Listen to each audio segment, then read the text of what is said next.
All right, good morning, everyone. This is going to be a special one. I got the Deacon, Alex Deacon of Deacon Hoover Real Estate. He is kind of what I call him is the Yoda of the Pittsburgh real estate market. So, morning, Alex. Morning. Yeah, Good to talk to you, buddy. yeah, so unfortunately, those of you who may have been tuning in to see Omar had to back out last minute. He is walking through an inspection he had to do, so he apologizes, but we'll get him on again. But Alex, maybe for some of my audience who may not know who you are, maybe a quick little backstory of you and your real estate journey, I guess. Absolutely. So I started in real estate I'm 58. I started in 1992. I bought my first, I guess you could call it a house hack, right? It didn't have a name back then. It was a 3-unit building. My wife and I rented. We had a baby who was 1, and my wife thought I was crazy because I wanted to buy a 3-unit before we bought a house. So we bought the 3-unit under the pretense we were supposed to live there, which we didn't. I was able to buy it FHA. So at that time, you could get into a house with 3% down, which you still can now, 4 units or less. So anyway, we bought that place. Then then we bought our own house. Then I bought a 6-unit on a land contract where the seller was willing to hold a mortgage. It was pretty cool. It was actually a very good deal. Then I bought a 4-unit at another seller held a mortgage. They're hard to find today. Today the market's different. It's very competitive. These creative deals aren't relevant anymore because they just aren't. They're very difficult to find. Ones that make sense. You can find them, but usually you're buying them for too much money, and the terms are just heavily weighted to the seller. So, but anyway, back to my story. So then I thought, well, why don't I get my real estate license since I'm buying this real estate? So I got my real estate license. At the time, I was an auto mechanic. Got my license, started selling real estate. Eventually worked 2 jobs, and then eventually just morphed into real estate only.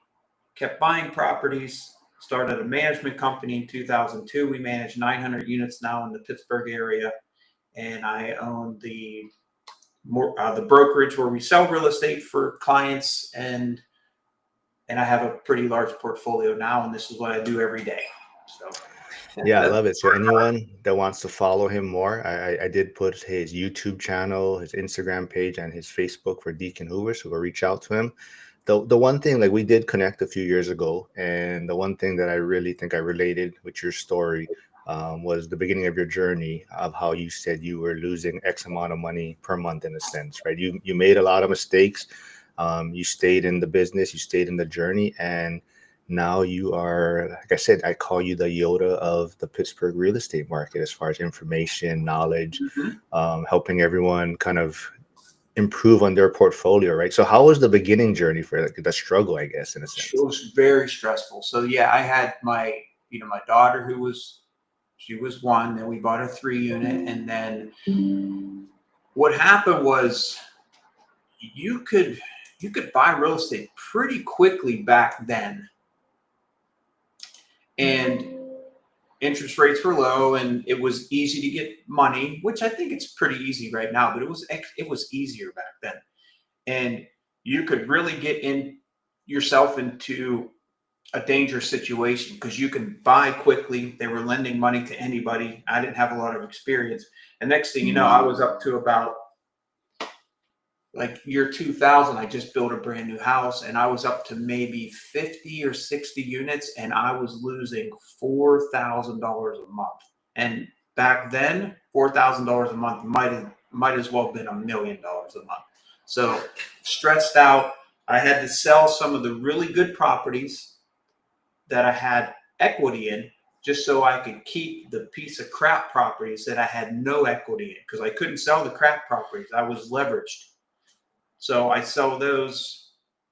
I needed money. I needed cash. So I had to sell the good ones, unfortunately, and keep the crappy ones. And eventually I sold the crappy ones and I replaced all that portfolio, most of it. I still have some I still own today since 1993. I own some still. But yeah, it was very stressful. So the one thing I always tell, and I think I told you this, Mark, initially, dip your toe in the water, start slow. You don't know the market. You think you know, but you don't. It's It's taken me a long time to learn what I know, and I'm still learning. So take it slow and then build from there. You don't want to get into a hole that's so deep that you end up having to file bankruptcy and lose sleep, and you don't want that. Yeah, I like that how you talk about how you have to sell the good properties in a sense, right? And I think that's what how people have a hard time understanding, right? So they're trying to get rid of the properties that may not be successful, and they're trying to hold on to the good properties, but at the same time, sometimes you have to sell a quality asset to keep afloat for a while, right? It depends where you are financially at the time. I needed cash so I could make my mortgage payment, car payment, food on the table. Today, I would never sell a good asset. No, I can't say that. I've sold. I'm selling a 3 unit right now to Michael, and it's actually a pretty decent deal. I was struggling whether I should sell it or not, but I'm trying to also shrink my portfolio so it's all closer to home. So where I am and where an investor is in their career, like age wise, like you're 58 or you're 28, that's a big difference because your exit strategy changes.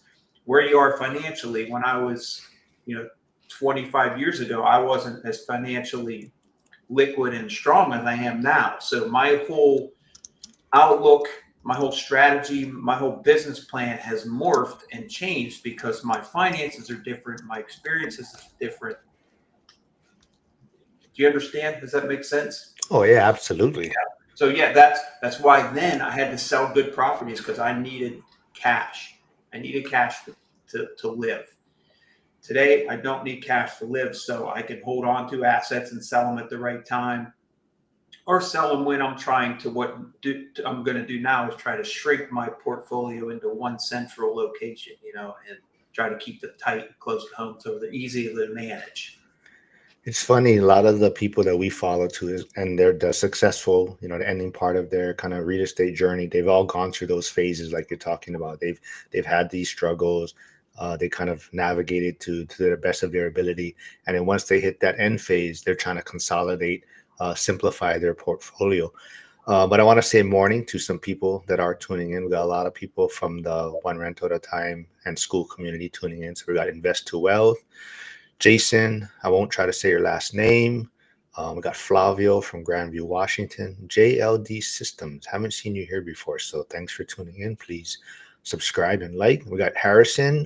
Harrison is also connected with Alex Deacon, also Harrison Miller, but I believe it's Harrison's birthday today. So morning, Trade Better 99, all nighter hider. And we got some of Alex Deacon's employees, I guess, or maybe people he's mentored. We got Jeremy Taggart and Liam here, and Dave jumped in some of these calls and also the Zoom calls, and they are a wealth of knowledge, and they both owe you. They speak very highly of you and on how you've helped them with their Well, journey also.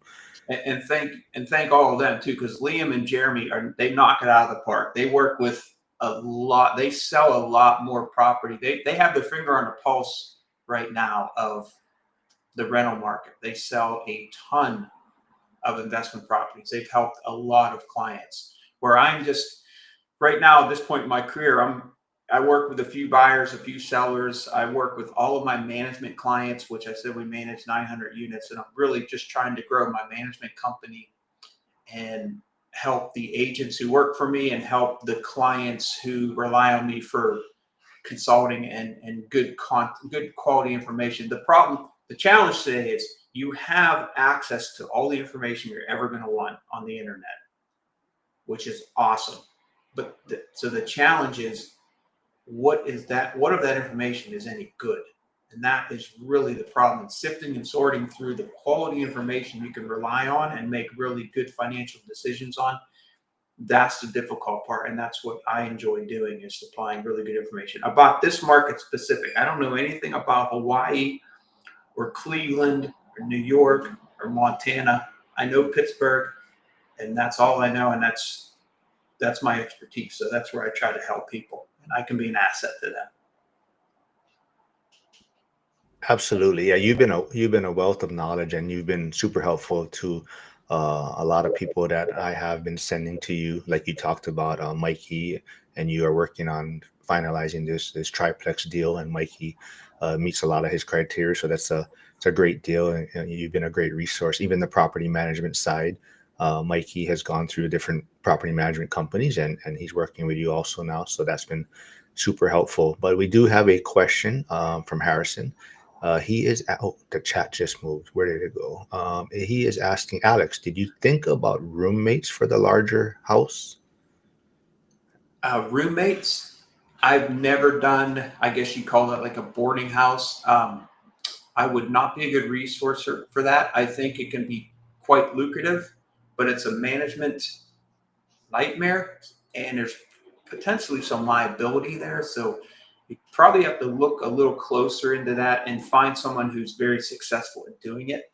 But me personally, no. The only thing closest thing we get to that is we manage probably a half a dozen properties that for owners that are student rentals. So those are very similar. So student rentals is a completely different management style too, because you're dealing with basically teenagers and their parents, and it is a management intensive business when you're dealing with students and their parents. So yeah, I'm sorry, I'm not much help on that question. Let's see. Oh, also, just kind of off topic. Jen has messaged me, and she wants me to tell everyone to give Kenny Wong in our community a shout out, a happy birthday, because Jen is in California, but she had to go on a business trip to Texas, and she forgot to tell her husband happy birthday. So she wants everyone to give Kenny a shout out and tell him happy Happy birthday. birthday, Because man. yeah. So Flavio is here. He is in Grandview, Washington. So he's in a kind of feels like he's getting priced out of his market. It's hard to find deals. But he says, how do you see Pittsburgh in 10 years? Is that to me?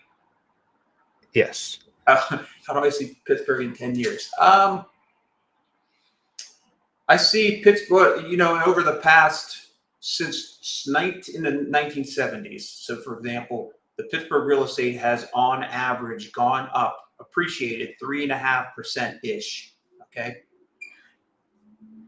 Year by year. Some years it goes up 10 or 15. Some years it goes down 3. Some years it stagnates. But on average, it's 3.5%. So it's different than a lot of different areas like probably Hawaii, California, Boston, New York, where you can't even buy anything in San Francisco, in Boston, in New York, unless you're a multimillionaire. And even if you do find something, it's not going to really give you a good rate of return. So Pittsburgh is a very stable market. I see it continuing to be a very stable market. There's always been a buzz about, oh, Google's here and Amazon's here and this is here and that's there. And it's never really taken off here. So when I buy something here, and this is the only place I buy, I always look at the current numbers. I don't look at projected. I don't look at the icing on the cake. If it comes, that's great, because now your ROI is going to go way up. But just base everything on current numbers and appreciation of 3.5%. If the numbers make sense and they work in that box, then go ahead and buy it. Now, if the values go way up, then you've gotten lucky and you've done a good thing. I think the other question a lot of the community has, and I hear it a lot in our Zoom calls, and when there's some new investor jumping in, is kind of how would you, and I think Liam touched on it great yesterday. He was on the call with us, but how do you how do you describe like the Pittsburgh area, I guess? Because a lot of people are like, it's a bunch of boroughs put together. Like how would you describe Pittsburgh itself? Pittsburgh is a great community. It's a very small community. I mean, the Allegheny County, I believe, I don't want to search it online now, but I'm pretty sure Allegheny County only has 1.1 million people. And that's relatively small. And Pittsburgh is within that area. So it's a small community. It's not very big. It's a friendly community. Traffic here is compared to other areas is almost non-existent, because I see that people come here from like Boston and Chicago and they're like, oh my God, you call this traffic? This isn't traffic. So I think it's just it comes, you know, it used to be steel mills here, so it was a blue collar town. It's not a blue collar town anymore. It's more tech driven, if anything. But a lot of hospitals here, and I just don't see. The other thing I forgot to mention when we talked about Pittsburgh in 10 years, the population has not grown here. So if you Google, you'll see the population in Pittsburgh and Allegheny County in general is pretty much stagnant. I mean, it's gone up slightly, and I don't see that increasing. And you have to have population increase in order for things to expand and prices to go up, like Austin, Texas, and Houston, and some of these areas that are just exploding. You could probably become very rich in some of those areas by speculating. There's not as much speculating, in my opinion, here in Pittsburgh. At least there hasn't been in 30 years I've been in the business. Now, Liam has a question for you. He says, how do you know when you're strong enough financial footing to step on the gas pedal and scale up? Is it purely based on enough cash in the bank for reserves? That's a fantastic question. That's going to depend. One of the important parts of this equation has nothing to do with real estate. It has to do with your appetite for stress. It's nothing to do with money. So understand, every time you step on the gas pedal, there's a price to pay. And you just have to be willing to you have to be built for it. Like, I don't know if I was built for it. I built this me because I put myself through a lot of stress and a lot of financial burden and this and that. Jeremy, on the other hand, who works with Liam, I think he did it the right way. He's a little smarter than me. I have to learn through by doing it and failing. So I try to explain to investors, you could do it like I did it, and it's just do it and figure it out. There's a lot of stress that comes with that and a lot of downside, but that's better than doing nothing at all. The worst thing you can do is nothing. So what's a good time to ramp it up, and when do you know? I can't give you an answer because everybody's different, but I would always look at things mentally, cerebral, and when I buy an investment, I look at it three ways: the upside, the downside, and then a real shot, the reality, like somewhere in the center. If I can handle the downside, which is, let's say I go to investment and I know, worst case scenario, I'm wrong on my rehab numbers, I'm wrong on what the rents will be, I'm wrong on what all the projected potential expenses are going to be over the next 10 years, and I lose $400 a month on this duplex. Worst case scenario, can I live with that? Can I financially absorb that? And if the answer is yes, yes, yes, then I'm buying it. So if you look at everything through with your brain and not your emotion, which I tend to fight there because I'm very emotional and I like to succeed, and I'm driven, but sometimes being driven can get you into trouble. So you have to step back and evaluate. So the long answer to that question. No, I think that's a great point. Like, so it also comes back to, I think we always talk about is knowing yourself, right? You have to understand, some people need more reserves to feel comfortable. True, Some that's a good are, point. so yeah. So I think it's definitely understanding yourself, but then it's also, like you always keep touching on, like if you're gonna invest in Pittsburgh or any, out of state or any market, actually, get around people that have been doing it or whatnot, that can kind of guide you along the way and help you navigate it. So like I said, you've been a great resource, and Jeremy, Liam, they're also great resources. Even Omar, who unfortunately had to do an inspection today, so he couldn't hop on. But Jeremy does have a question for you now. He says, what are some things Alex would do differently if he could go back to the beginning, knowing what he knows now? I think he's calling you old also. Thanks, Jeremy. Be the first time. No, I like to say my answer is I don't ever have any regrets, and I wouldn't go back. And honestly, I think that is my answer, because I'm going to give you two answers, but I think that's my answer because I wouldn't be the person I am without the experiences I've had. So I wouldn't have learned what I've learned and so on and so forth. Now, but if I could go back and do it again, and I wasn't the kind that, doesn't look back, um, I would have tried to find a mentor, and they're so hard to find because there's so many fakes out there. I mean, 1 out of 100 are truly successful at what specific type of investing we do, and it's small multifamily, single family in Pittsburgh. So if you could find somebody, that's great. Someone you can trust, someone who doesn't have an ulterior motive or a financial interest in it, that would be amazing. Two, take it really slow initially. So get a couple under your belt, one under your belt, then two, then three. Make sure you have the reserves in place. Then as you get more experience, then you can really ramp it up. So take it a little slower. That's what I would have done, and trying to find somebody I could really rely on to bend their ear, and get some good advice. So I think that kind of relates to Jim's question. He has contacted you through email. I've introduced you folks. So he's in California. He's a contractor, and he wants to get in. He's a new investor getting into the market, and he wants to do all value add BRRRR strategy. Do you have any kind of advice or thoughts? Maybe short answer for him.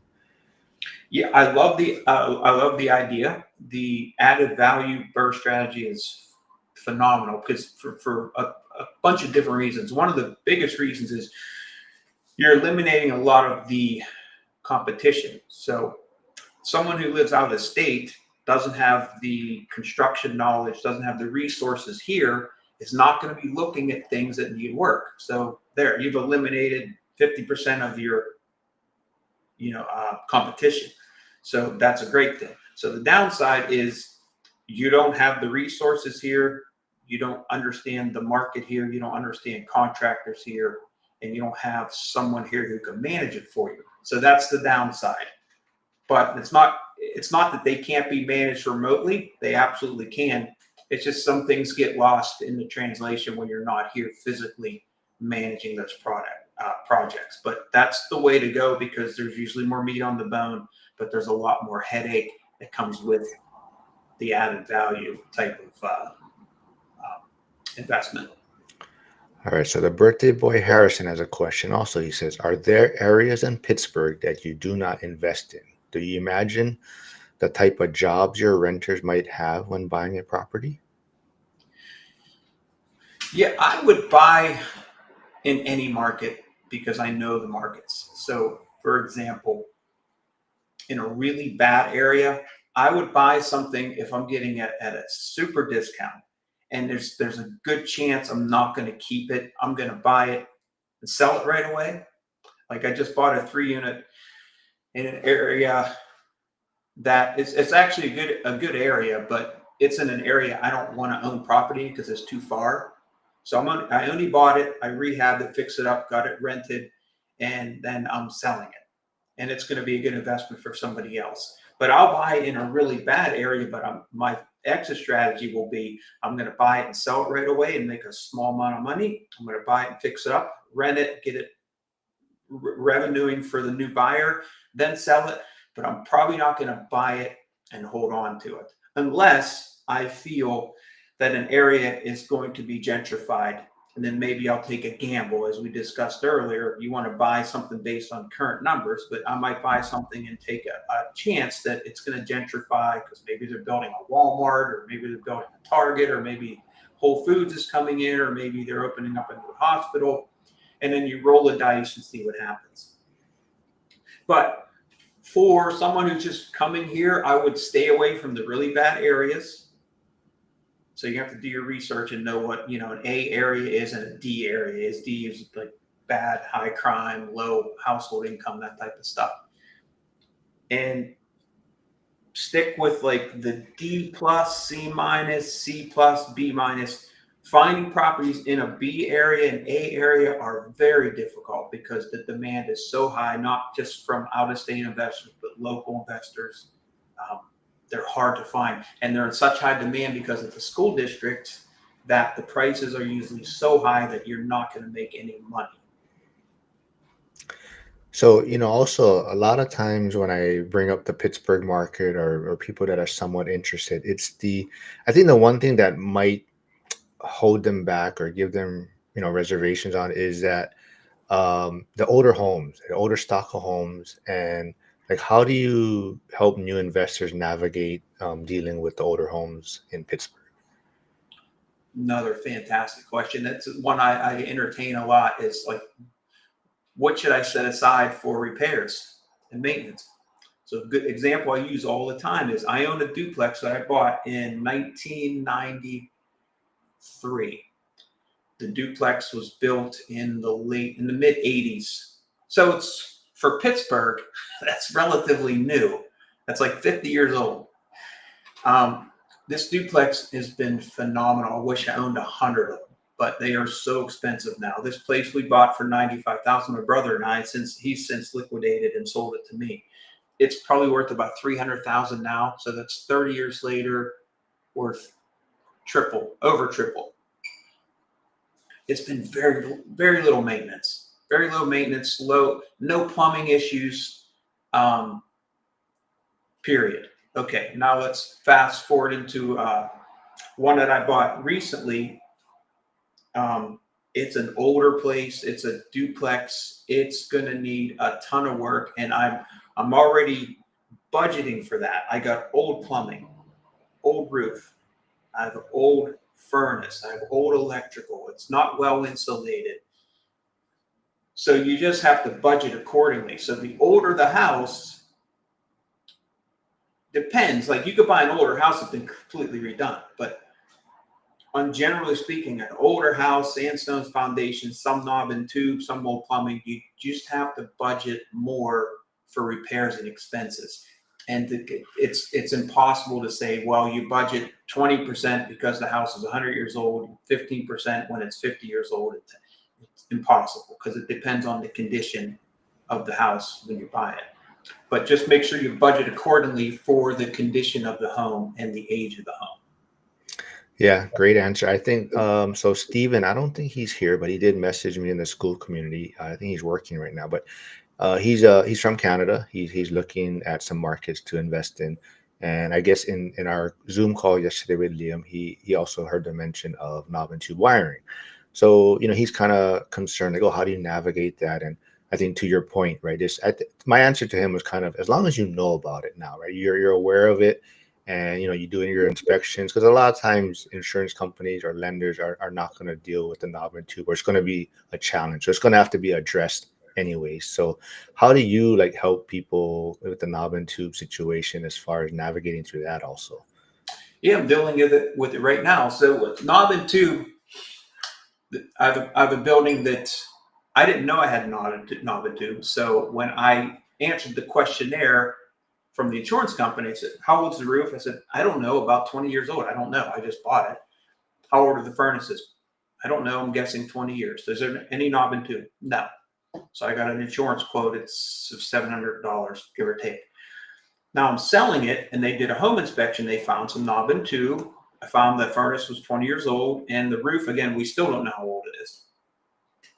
So when the new buyer fills out the insurance form, they say, "I don't know how old the furnace is," or "I know the furnace is about 20 years old. It's 22 years old. I don't know how old the roof is, and there is some knob and tube."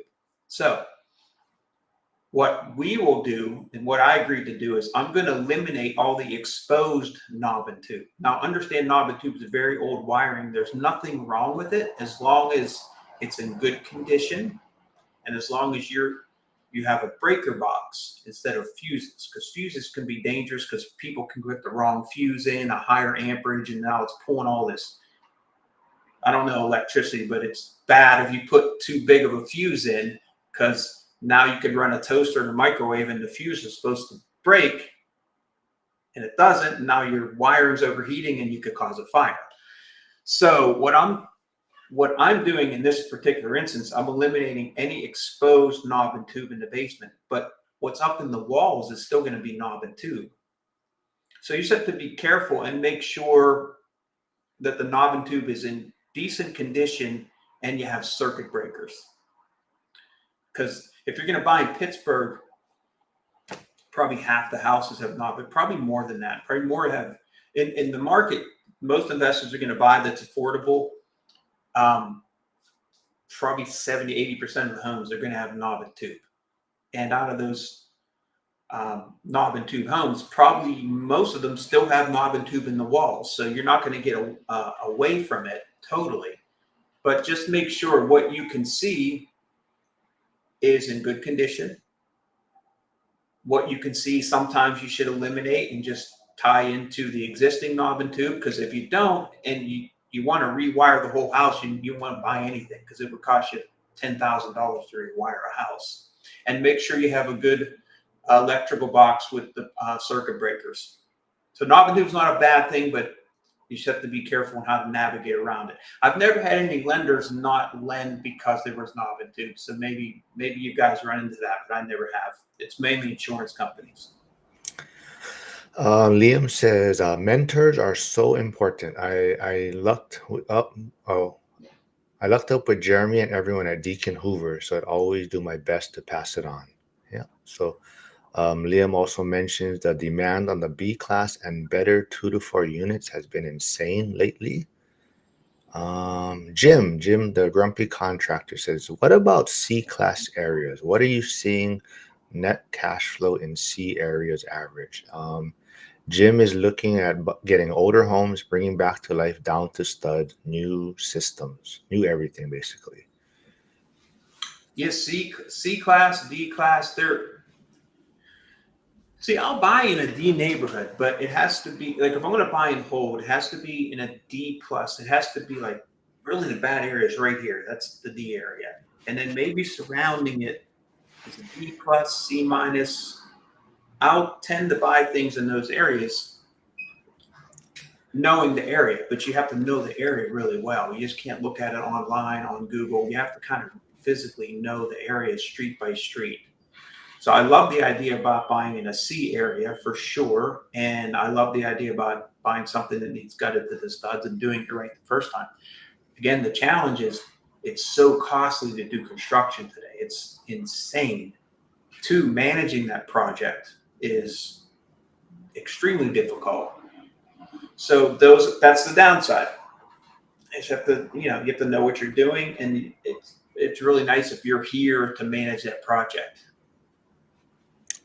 So kind of Steven and Jim's lumped into one question because it's on the knob and tube. So Alex did kind of touch on it, but Stevens was wondering about insurance companies and lenders not dealing with properties with knob and tube. And Jim said, yeah, he had insurance cancellations for knob and tube aluminum and Zinco plates. So it can be somewhat depending on probably who you're working with. So that's why it's always good to shop around and see. But the biggest thing, and I was telling Steven, it's just knowing that it is something in Pittsburgh, right? So knob and tube is out and doesn't catch you by surprise. And typically there is a way to navigate around it, like you're saying, right? As long as you know it's there, then now you can have solutions to the problem, right? Mm-hmm. In my experience, I've never had an issue with a mortgage company. So that might be something new that I've never experienced with an issue. I've never had an insurance company cancel me either. But I've heard of it though. I've heard of it with some investors, but I've never had that happen.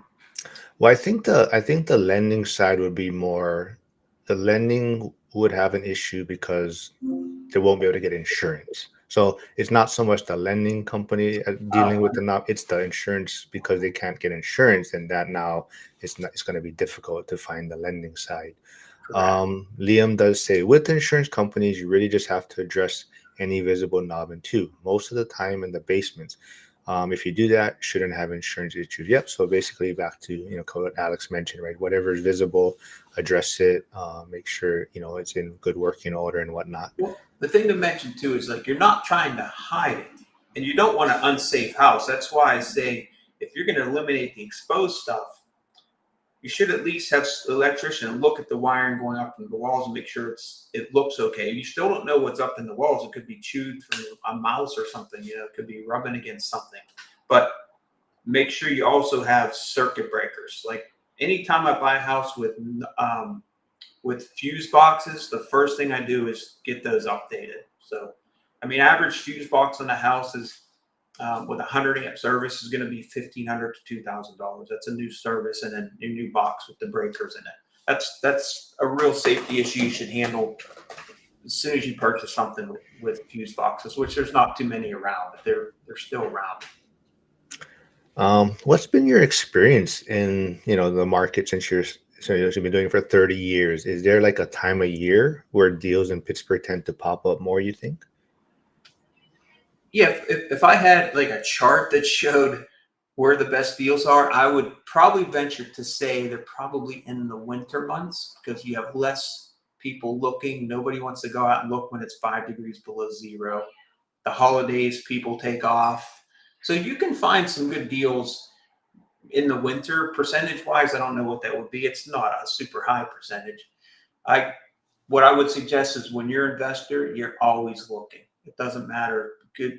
Doesn't matter the time of year, the interest rates doesn't matter. You're always looking because there's always a deal out there that if you're not looking, you're going to miss it. So you have to kind of be a little bit neurotic about it.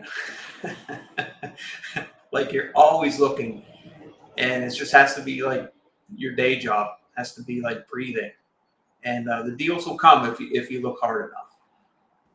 Yeah, so I think to that point too, I think that's also why, I like the community reaching out to you and Jeremy folks because instead of me, I mean, I look at the market, but instead of me constantly having to search through things, you and Jeremy folks are always sending out deals that are making sense or things that are on the radar or even off market things through wholesalers and whatnot. So I think that also alleviates those that have a W-2 or have other obligations, right? So they're not having to search through the MLS daily, where you and Jeremy folks are sending out deals that make sense or deals that even maybe you would take advantage of if you didn't want to present to a client. But um let's see.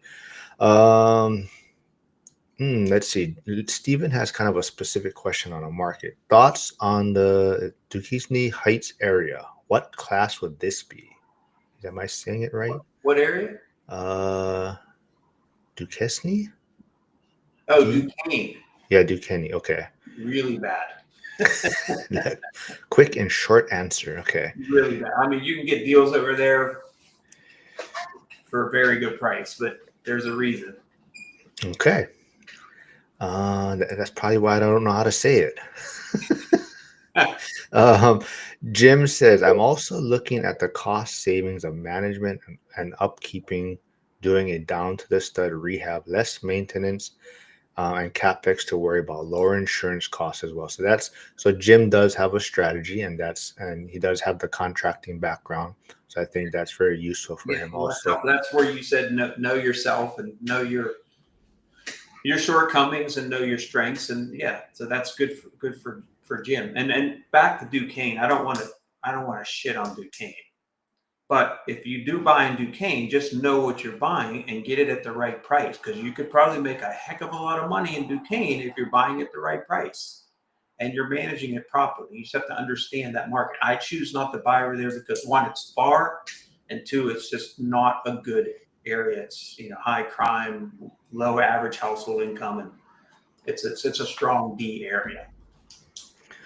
Let's see. Now, for me, I'm looking at it from the outside. So I always kind of mention to everyone that I feel Pittsburgh is still somewhat like an underrated market. Do you think Pittsburgh is still underrated, or has the secret gotten out, you think? I think 15 years ago it was underrated. Right now, I have, and Jeremy and Liam probably can attest to this. You know, and we have management clients from all over the globe. I mean, just all over, from Venezuela to China to London, Australia. We have all of our clients are global. So I think that the secret is out of the bag, and that's why you have such a high demand, and it's hard to find a good deal now. So like maybe I didn't say it correctly. So if you're able to see the chat side, Jeremy's trying to clarify maybe what area Steven was looking at. Is it Duquesne Heights? Mountain Washington is nice if that's what he's referring to. Oh yeah, Duquesne Heights is yeah, the Mount Washington. Yeah, that's different. That's completely different market. Duquesne, the borough of Duquesne, is the bad Duquesne. Okay. Yeah. Jeremy says lower income areas can be tough for out of state investors relying on third party property management. Yeah, I think that was the one also initial things. One of my friends who was investing, and he reached out to you also, Eric. But I think initially when he was first buying in Pittsburgh, he was buying lower income areas, which on paper cash flow really well. Mhm. But I think because like Jeremy's touching on, if you're using a third party property management, it's a little more challenging. So that's what I always tell people. I think if you're in the area or you're living there and you're going to self manage, it's going to be a little bit easier probably for you to navigate that. But if you're going to rely on someone else, yeah, definitely those lower income areas, it can be challenging. Buzz Tune is here. He finally woke up. So that's Mikey. That's Michael Honda tuning in. So Alex is working with him, and like Alex mentioned earlier, they're working on a triplex to close on. But Mikey says appreciate Mark introducing Alex, and Deacon Hoover has helped him stabilize, and have learned tremendous amount from you, Alex. Yeah, you're welcome. Thank you. Mike's been a great client too. Been working with him for about 3 years now. Maybe not three. It's pretty close. So Mark, you you referred a lot of these clients to me, so I appreciate you. We met, I don't know, was maybe 3 or 4 years ago. Yeah, like I said, I as soon as I kind of reached out to you, we chatted first, and I And I just felt forget how this. you found me just online or something. I couldn't even remember who referred you, but that was I appreciate it because you've been a great asset, and I've been happy to help you too. I know because Mark manages, you manage your own properties. Yeah, so I call it hybrid because Mhm. I'm kind of leveraging off of your resources also. So it's not Yeah, strictly self-managing, but right. I do use your maintenance team and whatnot. So yeah, it's been a great help, and like you said, I think from the moment we chatted, I just felt like your struggles is kind of my journey also. So that Hmm. that kind of related really well to that. So I think that's why we get along, and I think that's why I don't mind sending people your way to sit down with you and your team and people at Deacon Hoover. So you guys all been super helpful, and even Jeremy and Liam. So it's been great. I think it's a great kind of thing we're building here, and like I said, I don't mind sending a lot of people your way. Well, Um, Jeremy and Liam, just to let you know, they are a great resource for helping investors find these deals. Um, and then we work closely with the two of them on the management side, and then we do the contracting for our clients. And Omar, who's not on the call, but he does a lot of contracting for Jeremy and Liam's clients, and sometimes for my clients too when we can't, overflow. So those are some good resources there for you guys to reach out to. And for me, just any consulting and advice, I'm happy to help. let's see. Stephen asks, "Is buying near the steel mill ideal?" I don't know where any steel mill. Any steel mill I know is the one in Homestead. Not really. It's the steel mills are not a real prevalent business here any longer. KC is here. Hey, good morning, KC. He is I don't know. I keep forgetting. I don't know. I think he has 1.5 foot out the door of California. He's tired of it. He can't handle it anymore. He's getting out of there. I think he's moving to Vegas. But he is tired of the shenanigans going on in California already. So he's out of there. Um, Jeremy said, "Oh, actually, I'm gonna get to, but BuzzTune did a super chat, so thanks, BuzzTune." So he says, "Alex, who is your favorite drummer?" We forgot to talk about that. Alex is a musician. Favorite drummer? Oh, that would be Neil Peart from Rush, who passed away. All right, yeah. So if people don't know Alex, I forget. Do you still have a band? Are you still playing a band or no? I know I still play drums occasionally in my basement and drive my wife and daughter crazy. But Jeremy said, "What are Alex's craziest property management how much stories?" Oh, time do you got? yeah, I know. That's what I'm gonna just say. How much time do you got? We had literally like 4 deaths this year: overdose, We had one recently. I guess it's not funny, but it kind of is. But then the tenant below said, "Hey, there's something dripping from the ceiling, and it's on the fan, and it's splattering on the walls." Well, it was a dead body upstairs seeping into the floor. We've had fires. We've had a double murder, homicide. We've had just crazy, stupid stuff, and it endless. I could. You'd never want to buy real estate if I went on and on. Oh, Jeremy has a request. He says Alex needs to play us a song on his guitar before the live is over. Yeah, that's probably not happening. Let's see, Liam. Yeah. I think property management. So, do you like the property management side or the real estate transaction side better? You asked me the question before if I do all over again, would I start a management company? No, because management itself is super difficult. Oh, it's extremely difficult, especially today. Like you got service animals, you can't deny them. You can't turn down service animals.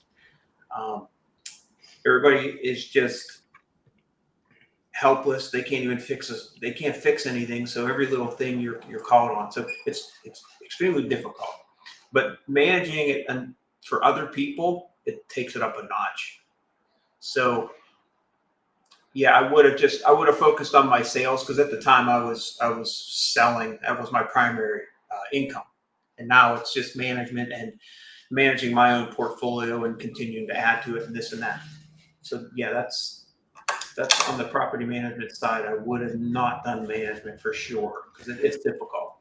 So, as I mentioned earlier, Flavio, from who's in Grandview, Washington, who is looking to invest remotely, I think your management or stories just now scared him off because he just sent me a separate message on the side, like with eyes wide open. But Yeah. uh, Was it the dead body thing? yeah, I should have left that out.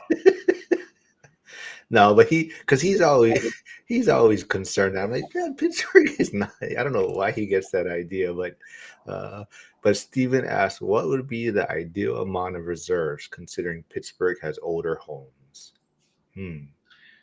Wow, they do. That's a hard question to answer.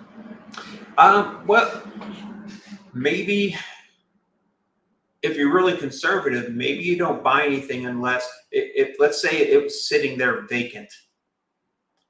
Do you do you have enough reserves to pay that mortgage payment, all the utilities for 1 year,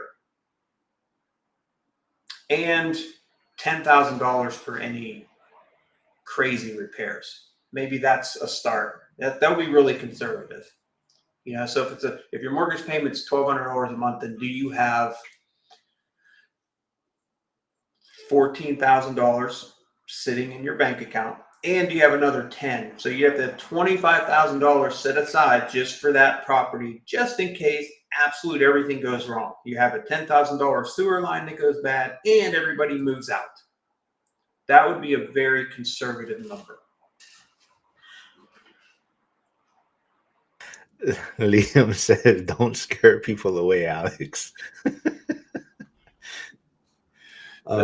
Trust me, that we have a portfolio that those weren't things we deal with every day. It just recently we had 4 deaths in like the past 4 months. One of them was the overdose, and that's the one that was dripping bodily fluids onto the ceiling fan and slinging it on the walls from the tenant below. But normally that's not every day. So a lot of people also in the community are interested in Section 8. So what's your experience dealing with Section 8 tenants and that program? Because I think a lot of times we hear it's really maybe by the city. It depends on where the program is, right? And you have different people running it, so that's a big thing. So what's been your experience with Section 8? Well, this is what is really important. I wrote this down to build a team, right? Build a team around you, like a good mentor, good salespeople, good management, good contractor. That team is really important. Now, the reason I say that is because if you ask just me on Section 8, I don't really like Section 8. If you ask other people, they love Section 8. I know a person that owns 100 units Section 8, but it's a different management style. It's difficult to deal with a government agency that doesn't respond, and you have to email them 10 times and yada, yada, yada. It's a lot of red tape. So, but the return can be pretty good because Section 8 rents right now are kind of high. Now, with that being said, Allegheny County, there's city Section 8, which is Pittsburgh, city of Pittsburgh, and then there's Allegheny County Section 8, which is separate. That's everything other than Pittsburgh. Allegheny County just sent their rents have gone way up, just ridiculous. Like, how can you pay that much money? That's not market rent. That's way above market rent. But that's our government spending our money, and it is what it is. You're going to take advantage of it as a landlord. Well, the county just sent out a letter and they stated that, hey, we're like out of money. So we're not going to be, this is about 4 months ago, we're not going to be increasing our rents. In fact, the rents may come down. And so that scares me a little bit about Section 8. So Section 8 is good and bad. The bad part is it's a lot of red tape. You have inspections. You're dealing with tenants who just feel like they're owed something, and that's just being honest. Like, I live on Section 8. My Section 8's paid. A lot of them feel that they're owed that for some reason. And so you have a different mentality. But on the flip side of that, the ROI can be greater, but it's a completely different management style, and you have to understand what you're getting into. So personally, I don't like it. I don't buy many Section 8 properties. So we manage 900 units. I would say we probably manage about 70 that are Section 8. Ballpark. Have you seen like a big change in maybe type of tenants in the past, few decades now that you've been managing properties, as far as how it's been dealing with tenants? Yeah, it's just going to be more difficult because the mentality of that, owed something it's just a different mentality. I'm sure it's just not, it has nothing to do with being a landlord. It's just the mentality of the United States. I think in general, is people think they're owed something. And like when a tenant calls me and says, I don't have any electric. Well, like we had a storm come through here about 2 or 3 weeks ago, and some people didn't have, like 30% of the community didn't have electric for a few days or something like that. So tenant calls and said, what are you going to do for me? I was like, I'm not going to do a goddamn thing for you. Because if my electric goes out, guess what? I lose all my food, or I run to the store and I buy some coolers and I buy some ice. So figure it out. Like, that's the kind of stuff you have to deal with. Like, use your brain. I mean, what do you want me to do about it? You want me to fix your electric? Nobody has electric. So it's just things like that. And you just have to be ready for it and include management in your equation, like repairs, management, and then you throw a BS factor or a bullshit factor. And if it all makes sense after that and you can make money, then buy it. If it doesn't, then don't buy it. But it's a challenge. And if it wasn't hard, then everybody would do it. Yeah, I think Jeremy says that's why seems like more people are interested in Section 8 lately now, because the cash flow has been drying up a bit in a lot of areas. So maybe that's why people are dabbling more in the Section 8 space. I think another question I always get is, how do winters and older homes affect maintenance or vacancy in Pittsburgh? How do they affect vacancy? Well, one thing we do to try to eliminate that is we really try not to renew leases in the winter. So, for example, I just talked to an owner today. If a lease ended, let's say we have a vacancy, tenant moves out or they get evicted, and your unit's ready to be rented, and we rent it out for January 1st. What we really try to do is negotiate with the new tenant that we're going to sign a 15-month lease. So their lease is not going to end until March or April of 2026. So this way, when their lease ends, it's a warmer time of year. They're paying the utilities throughout the winter. You're not sitting with a vacancy, and it's going to be easier to rent something in the spring and summer and early fall months, because that's when most people are moving. They don't want to move when it's really cold. So that little tweak there can help tremendously keep your costs down for utilities and potential frozen pipes. Because remember, when a tenant moves out, then they get the utilities switched over. Did the owner get them switched back into their name? Did we winterize the property? You have to be concerned about that. So during winter months, we're on high alert. Anybody who's not paying rent, anybody whose lease is coming up, anybody you haven't heard from in a while, our radar goes up like, okay, did that tenant just skip town? Did, what's going on? So yeah, just be real careful in the winter months to be on high alert on any of those indicators that would say the tenant's gone or the tenant, had vacated without telling you. Steven says, hey Alex, what are some C plus B class areas that I can do some research on? C, B, and C plus. Yeah. Well, it's what I'm going to say might be different than what Jeremy or Liam or another investor would say, but I'll just pick some areas like Carnegie is where my office is. Heidelberg, these are all B. Carnegie, Heidelberg, but then again, so in Carnegie there's some C plus. So so I'm just going to round up. I'm going to round up on all these. So Carnegie's B, Heidelberg's B.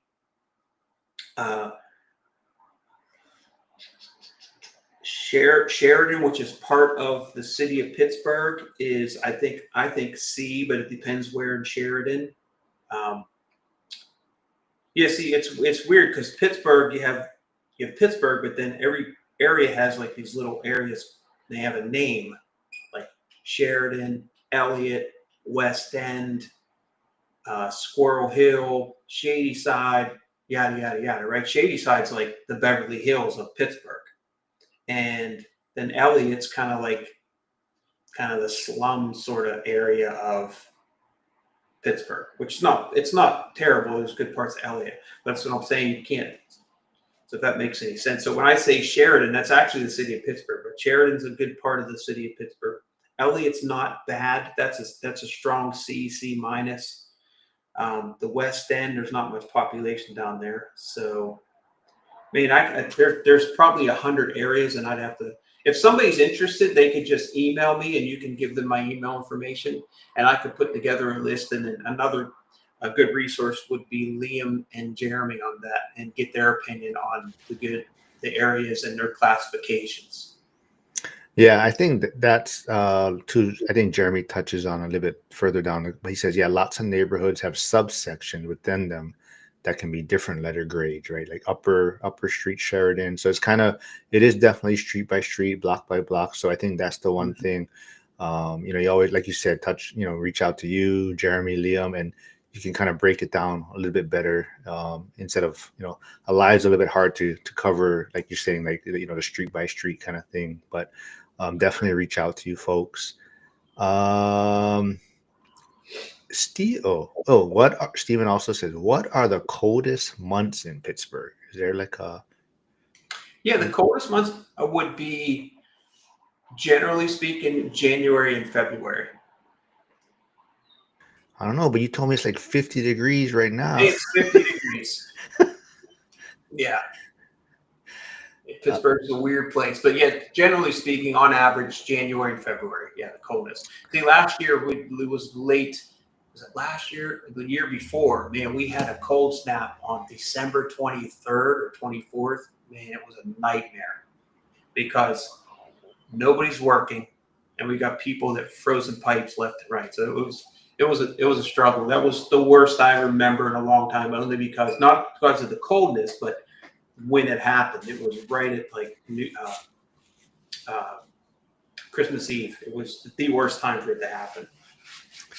I think, to that, before we move on to the next question, but to that point too, like, for people that are investing remotely or out of state or using a property manager and whatnot, they also have to remember too that there's other people like you're going through this same situation.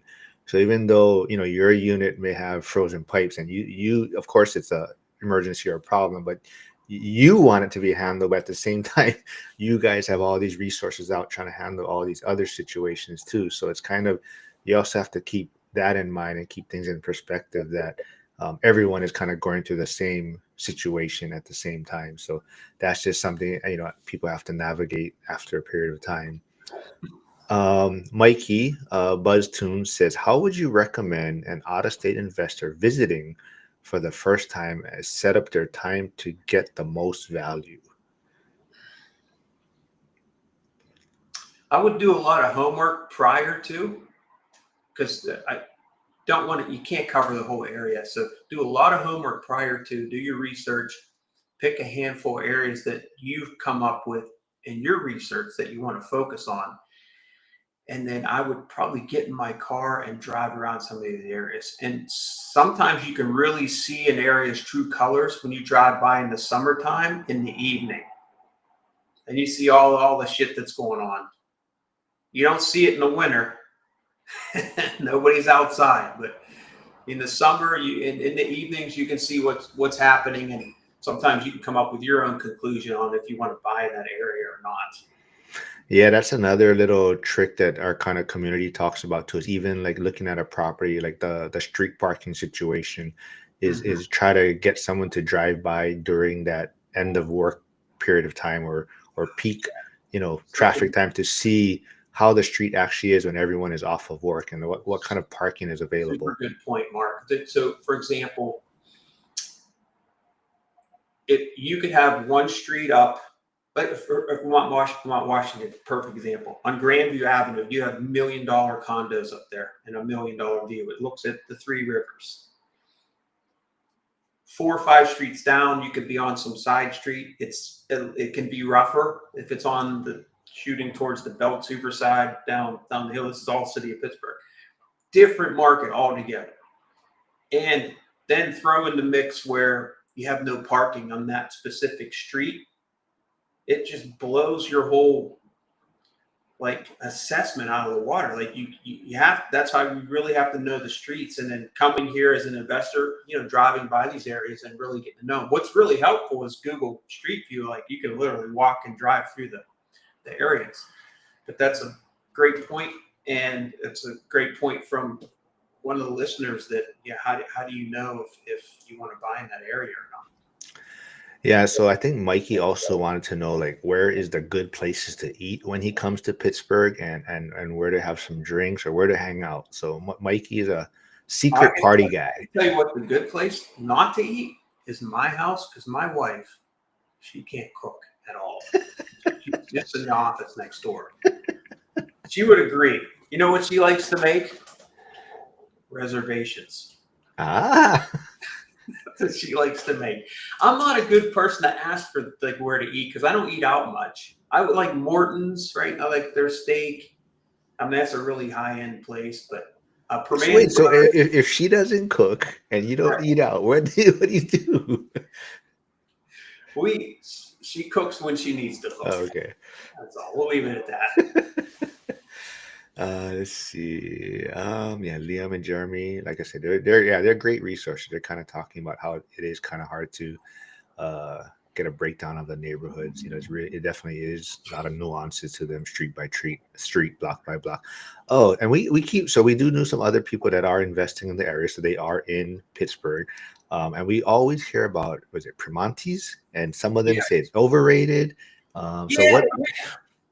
Permane's is probably over. Permane's used to be when I was a kid. And this is before I was a kid. Permane's been downtown. It used to be in an area called the Strip District, and this is where like back in the 50s and whatever, they would sell like fruit and vegetables. Because my dad used to be what's called a huckster. So huckster would go down there. This is before I was born. Take his truck, he'd go buy all the groceries, he'd buy cherries and strawberries and lettuce and yada yada. Then he'd drive through all these communities, which he drove through every day, and he'd sell the fruit and stuff like that. That's how they didn't have grocery stores, more or less. So that's where it was located, Permane Brothers, and the food there was just a hole in the wall. It was fantastic. They have this Permane Brothers sandwich that's their staple, what they're known for. Now they have, I don't know, maybe 10 locations. It's not the same. It's still good. They have a good sandwich. It's different because it has coleslaw and French fries on it, but it's worth trying. You either like it or you don't. I like it, but it used to be a lot better, back in the day. Yeah, see, so we got a thumbs down from Liam. Uh-huh. Jeremy says he's a Permanis fan. Gotta go to the one on the strip to get the true experience. Okay, well that's it. That's the one you have to go to. That's the original one. And we used to go there when I was a kid. We'd get, all drunk and stupid, and that's where you end up at 3 in the morning. You see, you hit Mikey's. That's perfect. The drunken stupid part that sold him probably. So he'll probably be there. Steven does have another question. He says, "Being out of state, can I trust the Google Street View test to identify the class of the neighborhood?" It's helpful. It's helpful based on your research that you can do online and the Google Street View. Nothing's better than talking to an experienced person who knows the market and being there yourself. That's the best way. Sometimes it's not possible, but that's the best way to assess. Jeremy said Liam grew up in Buffalo. You can't trust him on it. Yeah, see, I think, and to Steven, I think that's why I know you're still trying to get more information. But I think that's why it would be great to reach out to Alex or Jeremy or Liam and kind of pick their brains. And, because you have other people in the school community investing in Pittsburgh, you have a bunch of resources to kind of help you navigate, not make the mistakes that I've made, Mikey's made. Alex talks about the mistakes that he's made. I don't know. Maybe Jeremy just hit the ground running, but Jeremy is way smarter than me. He did everything the right way. I had to do it the hard way. So yeah, Jeremy's a good resource also. I learned through trial and error. That's just the way I roll. see, and I think that's why I told you from before, when we first chatted. I think that's why I felt there was this connection there. Yeah. Yeah, Um, because I could tell you did the same. You really invested through emotion and you yeah. wanted to succeed, but that success and that emotion can cloud your vision, your cerebral vision, and to get you in trouble. But um, that's how you learn too. And you've done well. You if you could do it over again, you probably would have slowed down and maybe just be a little more cautious. But that's who you are. At least you But did something. Doing nothing well, yeah, is exactly to that worse than point. doing something. Yeah. Anybody can sit on the sidelines and do nothing. So. BuzzTune says Mikey says wanna visit Sheets too, and then Jeremy says Get Go is better than Sheets. Is that No, a I go with Sheets. I'm going to go with Sheets on that. ah Sheets is ah? a monster. They So are what? opening up everywhere. What is that? What kind of? It's just a gas station with a big convenience store. Oh, like Bucky's. Yeah, well, Bucky's is on steroids, but Oh, I've never been to a Bucky's. I want to go, but I that's like just the destination. Bucky's is the destination. Sheets is I just just went a like gas in station. Did you? yeah in when I was in. So I was in North Carolina. So when I was out on workers' comp while I was waiting, I went to North Okay. Carolina, and then I went to Georgia, and then as I was driving, when I was coming back to North Carolina, one of the school community guys goes, "Hey, you go through South Carolina and go to the Bucky's over there," and yeah, I probably spent like $300 at Bucky's. I have like a coffee mug. I have like hats. I've never been there. My daughter has, and my other daughter has. They have like 100 gas pumps. That's the difference. Oh yeah, Bucky's has 100 gas pumps. So it's not your average gas station rest stop. It's a no, destination where Sheets might have, 15 or 10 gas pumps, and it's just a small convenience store, just like a Wawa or it's one of those. But it's just Sheets is very clean and they have a nice operation. Steven has a great question. I don't know. So he says, "Can I reach out to all three of you? So you, Jeremy, and Liam, or is that too excessive?" Now you can always. My email is alex@alexdeacon.com. If you can share that somewhere. And you can reach out to me anytime. It just when I get really busy, I might not get to it quickly, but I really try to get to every email. Like I'm an email Nazi. I am on it like white on rice. So I try to do my best to respond to every email. Yeah. And I don't know, Steven, I'm not sure if I sent it to you, but so a lot of times I try to help Alex out. I try to send out this questionnaire also to Oh, whoever yeah. ahead of time so that, Mhm. once you reach out to Alex, you kind of have some questions answered for him, but it makes it a little bit easier. Oh, Andy's here. He's in Ohio, so thanks for stopping by, Andy. Let's see. Yep, Liam, Stephen, Liam says, yeah, that's fine. Reach out. BuzzTune says, yeah, get go definitely visiting. Um, so Flavio has this, like I said, you might have scared him a little bit, but Flavio's a troublemaker. He's a jokester, but he wants to know if what kind of vest do you use when you go to collect rent? Oh, look, the sirens, right when we say that, there's Here sirens they going come. off. Here they come. Yeah, I've been in some really scary houses, man. I've been in some really scary houses. I don't wear a vest, and I don't pack. I have a gun See, in my car, but I usually don't take it in with me. I'm pretty numb to it. Nothing scares me anymore. see, Flavio, you got nothing to worry about. Yeah. Yeah, Mikey says yes. Deacon Hoover is elite communication. So, yeah, Stephen, like I said, if you need their information, message me and I'll get it to you in the school community, and you can reach out to them and pick their brains. But also go to Alex's YouTube channel and subscribe. I'll put it back in the chat when I. Jeremy says Deacon is the head honcho around these parts. That's why I refer to him as he's like I always tell him you are Yoda. Like to me, you are like that veteran, wise. You've been doing it for a long time. Jeremy's kind of like that prima donna, that rock star guy. He's kind of the new kid on the block, that. But Jeremy's my Yoda. I tell everyone.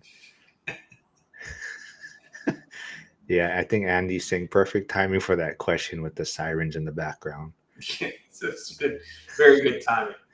Well, I know you have a busy day, Alex, so I know your time is running limited. So thanks for doing this. Hopefully you enjoyed yourself. Hopefully we can do this again. Hopefully Omar can jump on next time, or we can get maybe another contractor that if maybe that you work with also that may want to come on and answer some questions, or maybe we can have you, Jeremy, and Liam on at one time and Yeah, battle it out. I'm glad to help whenever you need me. At this hour it's fun for me too. It breaks up the monotony of my day, and I'm glad to help. And yeah, I appreciate all your time, and you're doing a great job. I mean, you do a great job with the social media and networking. It's not something I'm good at. That's why you don't see me out there as much because I really don't need it. I don't want to really expand too quickly.